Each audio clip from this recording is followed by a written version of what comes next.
শুভরাত্রি বন্ধুরা। তা দেখো আমি এটা হাতে তৈরি করলাম, কেমন হয়েছে তোমরা একটু কমেন্টে জানিও। এই দুটো হলো ঠাকুর ঘরের সিংহাসন। তা যেহেতু মন্দিরে পুজো, তা মন্দিরটা তো সুন্দর করে সাজানো হচ্ছে রং দিয়ে।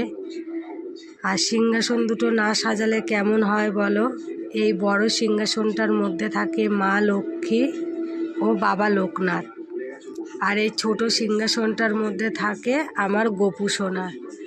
তাই ভাবলাম মায়ের মন্দিরটা যখন খুব সুন্দর করে সাজানো হচ্ছে রং দিয়ে, টুনি লাইট দিয়ে সাজানো হবে, তা সিংহাসন দুটো একটু না সাজালে পরে কেমন হয় বলো। তা আমি এই 3 দিন ধরে এই সিংহাসনটা তৈরি করলাম।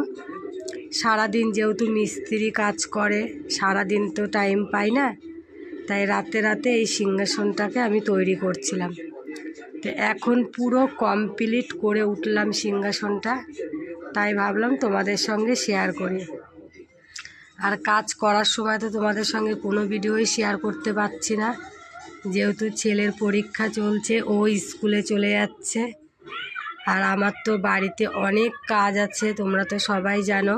এখনও 2 দিন লাগবে কাজ পুরো কমপ্লিট করতে, তাই ভাবলাম তোমাদের সঙ্গে একটু শেয়ার করি।